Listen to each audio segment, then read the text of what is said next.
మీరు అన్నవారికి ఆన్సర్ చెప్తున్నా, అక్కడ ఆయన మాట్లాడారు, ఇక్కడ మీరు మాట్లాడారు సార్. ఒక మనందరం కలిసి వెంకట నాయక్ గారి పెళ్లికి వెళ్ళలే, ఏమన్నా రైడ్ జరిగిందా? లేకపోతే ఎవరు పెళ్లిలకు బీఆర్ఎస్ పార్టీ పెళ్లిలకు మొన్న మల్లారెడ్డి గారి పెళ్లి జరిగింది, వాళ్ళ ఇంట్లో పెళ్లి జరిగింది, ఆయన ఇంకా పెద్ద మాటలు అన్నాడు, అది ఇది అని అన్నాడు. ఏమన్నా రైడ్ జరిగిందా? అయితే పేరెంటాలకు పెళ్లిళ్లకు అన్నిటికి వెళ్ళొచ్చు సార్, కానీ వెళ్ళినప్పుడు మళ్ళా అయిపోయిన తర్వాత తల్లిదండ్రుల సమక్షంలో ఫారెన్ లిక్కర్ పెట్టారు, ఇవన్నీ కూడా బయటికి వచ్చినటువంటి సందర్భాలే. అయితే సార్ ఏం తెలుసా, అక్కడ దొరికింది ఏంటి? ట్యాక్స్ కట్టనటువంటి విదేశీ మద్యము. చేయొచ్చా ఇది? చేయొచ్చా? అయితే సార్ ఒక్క నిమిషం సార్ ఫ్యామిలీ ఫంక్షన్ ఒక చిన్న ఇంట్లో పార్టీ లాగా, ఒక ఫ్యామిలీ ఫంక్షన్ లాగా అందులో మందు కూడా సేవించవచ్చు అండ్ అట్లనే లిక్కర్ ఉండడం జరిగింది డ్రగ్ టెస్ట్ లా ఒక వ్యక్తికి పాజిటివ్ వచ్చింది. అండ్ అక్కడ ఎవరికైతే పాజిటివ్ వచ్చింది అని చెప్పి పోలీసులు చెప్తున్నారో, అండ్ అదే కదా పాజిటివ్ వచ్చింది ఒకరికి, సస్పెక్టెడ్ అని చెప్పి కేటీఆర్ గారు ఏం మాట్లాడినారో ఈమె కూడా వచ్చి అదే మాట్లాడింది. అంతకు మించి పెద్దగా తేడా మీరు ఒకవేళ టీఆర్ఎస్ పార్టీకి వకాలత తీసుకుంటే ఎవరికైనా జరిగిందే చెప్తాను, ఏ పార్టీ అయినా సరే సందర్భంలో మాటల సందర్భంలో వచ్చిన ప్రతి రీడింగ్ పట్టుకొని డిబేట్ చేయడం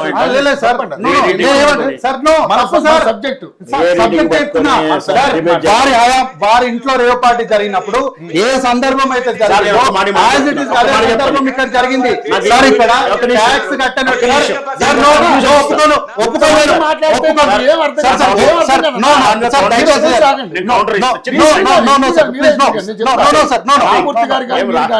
మాట్లాడినప్పుడు మీరు మాట్లాడారు, ఎందుకంటే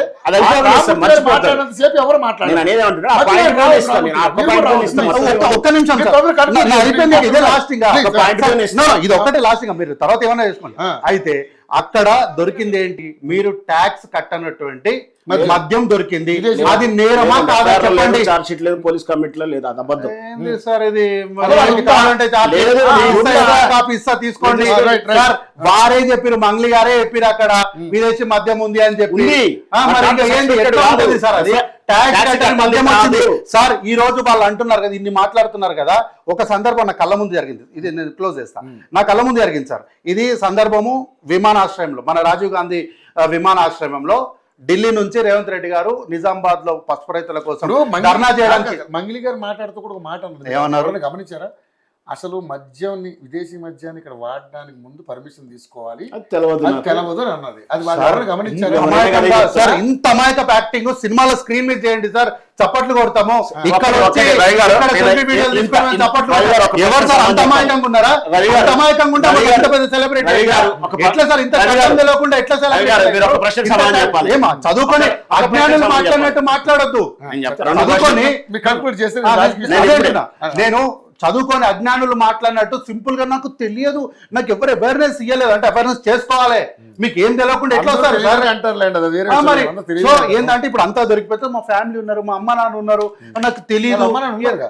అదే అంటున్నా. లాస్ట్ కి అన్ని ఏంటంటే ఎమోషనల్ వీడియోస్ ఇవన్నీ సానుభూతి కోసం ప్రయత్నాలు. అయితే ఈ సందర్భం సార్, అయితే రేవంత్ రెడ్డి గారు పసుపు రైతుల కోసం ధర్నా చేస్తున్నారంటే, రేవంత్ రెడ్డి గారు ఢిల్లీ నుంచి వస్తున్నారంటే మేమంతా క్యాడర్ పోయినాం.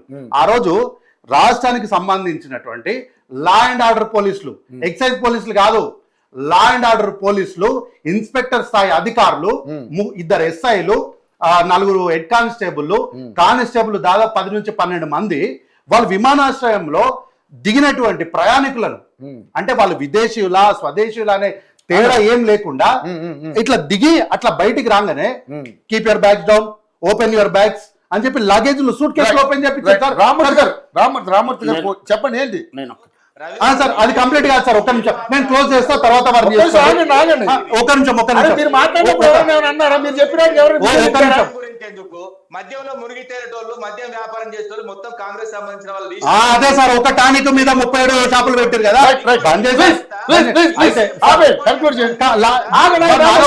క్లోజ్ చేస్తా. అయితే ఆ రోజు ఆఖరికి ఆగన్న ఒక్క నిమిషం ఆగు. అయితే ఆఖరికి మాట్లాడుతుంటాడు అంటే చర్చ పోదు. రెచ్చిపోతున్నారు అన్నా, దేనికోసం పెట్టి? అన్నా, ఏదన్నా చేయండి, ఆపనన్నా ఆపండి. అన్నా, మీరు మాట్లాడారు కాదన్నా, కాదు ఒక్క నిమిషం రామూర్తనా, ఒక్క నిమిషం రామూర్తన వినండి, మీరు రామూర్తనా ఒక్క నిమిషం వినండి. రామూర్తి గారు, మీరు ఎన్నో అంశాలు మాట్లాడారు, ఒక్క నిమిషం మీరు ఆగండి రామూర్తి గారు, ఒక్క నిమిషం సౌండ్ పెంచు. మీరు ఎన్నో అంశాలు మాట్లాడారు, కాదు మీరు ఎన్నో అంశాలు మాట్లాడారు. ఎవరిని అడిగారా మిమ్మల్ని? మీరు ఎవరైనా మిమ్మల్ని అడిగారా? నేను వ్యక్తిగతంగా విమర్శ చేయొద్దని ఫస్ట్ చెప్పిన. ఎవరు విమర్శ చేశారు ఇక్కడ? చేపల పులుసు అవుతూనే ఉన్నది. అవును, వదిలేయండి. కదా, అది అయిపోయింది కదా. ఇప్పుడు జరిగిన ఇందులో వ్యక్తిగతం ఏముంది? అరే ఇక్కడ ఫోన్ ట్యాపింగ్ గురించి మాట్లాడమంటే రైట్ మీరు కూడా చాలా అంశాలు మాట్లాడారు. ఆగండి, ఒక్క నిమిషం అయిపోయింది. మీరు కనుక్కుంటు చెప్పి ప్లీజ్ రామూర్తి గారు ప్లీజ్ రామూర్తి గారు ప్లీజ్ మాట్లాడివ్వండి. రైట్, కంటిన్యూ చేయండి సార్. మీరు తొందరగా ముగించారు సార్. రామూర్తి గారు ప్లీజ్ వినిపించదు. ప్లీజ్ రామూర్తి గారు. అయితే సార్ ఆఖరికి లేడీస్ అని కూడా చూడకుండా బ్యాగులు రోడ్డు మీద ఓపెన్ సార్, అది ఓకే. చేశారు. అయితే ఆ రోజు భద్రతా సిబ్బంది, విమానాశ్రయానికి భద్రతా సిబ్బంది వచ్చి ఈ పోలీసుల మీద ఒంటిపైన చేతులేసి బయటికి నూకేసారు. అట్లాంటి పరిస్థితులు ఉండే సార్, ఆ రోజు రాష్ట్రంలో. కానీ ఈ రోజు రాష్ట్రంలో పక్కింటికి పేరెంటాలకి వెళ్ళడం అనేది తప్పేమి కాదన్న బీజేపీ తీసుకున్నాక మీరు తీసుకుంటారు. అసలు మీరు చెప్పండి టాపిక్ పోతుంది. ఫస్ట్ ఆఫ్ ఆల్ నేను ఆ టాపిక్ ఎందుకు చెప్పాలి, ఎక్కువ చెప్పండి. రెండో ముక్కలు పేరెంట్ విషయం ఎందుకు తీసుకోవాల్సి వచ్చిందంటే, బ్యూరోక్రాట్స్ అంటే జాబ్ మన ఐఏఎస్ ఆఫీసర్ ఏదో దూరినా అవుతుంది. ఈ రాష్ట్రంలో ఇంకోటి జాబ్ చేయాలన్న భయమయ్యే పరిస్థితులు వచ్చాయి. అది నేను అన్ని పార్టీలు చెప్తాను, కామన్గా చెప్తున్నాను. ఈవెన్ సో ఇప్పుడున్న పరిస్థితిలో రేపు పొద్దున నా ఫ్రెండ్ ఎవరైనా పేరెంట్ అనుకో పార్టీకి పిలిస్తే కూడా భయపడదు. ఎందుకంటే వాడు ఏ పార్టీకి వ్యతిరేకంగా ఉన్నాడు, ఆయన మీద కక్షలు ఉన్నాయా స్పష్టంగా చెప్తున్నారు. గతంలో జరిగిన సందర్భాలు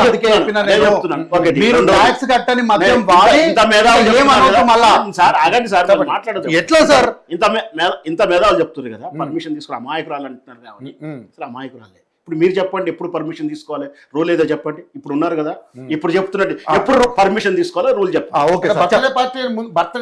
నేను చెప్తా, దాని రూల్ ఉంది, అది చెప్పమని చెప్పండి. చెప్తా సార్. మీరు ఈ హైదరాబాద్ లో మీరు డీజే పెట్టినా లేదంటే ఏదైనా సరే ఫంక్షన్ చేసినా డెఫినెట్ గా మీరు పర్మిషన్ తీసుకోవాలి. ఎప్పుడైనా సరే మనం ఒక చెప్పండి 6 బాటిల్ కన్నా ఎక్కువ ఉంటే పర్మిషన్ తీసుకోవాలా సర్వీస్ చేస్తున్నప్పుడు. నేను క్లారిటీ కూడా తీసుకుంటున్నా. 6 ఉంటే 600 మంది ఉండొచ్చా, 10 మంది ఉండాలని నేను అడుగుతా. ఇంకా ఎవరు చెప్పట్లేదు. నేను పర్సన్ కోసం వెతుకుతున్నాను. నేను అని స్టడీ చేస్తున్నా సబ్జెక్ట్ మీద. ఇప్పుడు నేను చెప్తున్నాను అబ్బా, అంటే ఇన్ని చెప్తున్నా మీకే తెలియదు సబ్జెక్ట్ ఎట్లా పర్మిషన్ తీసుకోవాలా, ఎప్పుడు తీసుకోవద్దు అని. ఆమె ఏదో పాటలు పాడుకుంటే ఆమెకి ఎట్లా తెలవాలి అంటున్నాను. అమ్మాయిగా నటిస్తున్నావు అంటున్నావు కదా, నటించిన వాడు నీకు ఎట్లా తెలుసు అంటున్నా. నీకు నీకే చెప్పలేవు ఎప్పుడు పర్మిషన్ తీసుకోవాలి. ఇంటర్నేషనల్ ప్రోగ్రామ్ ఎన్నో దేశాలు తిరిగి వచ్చిందా?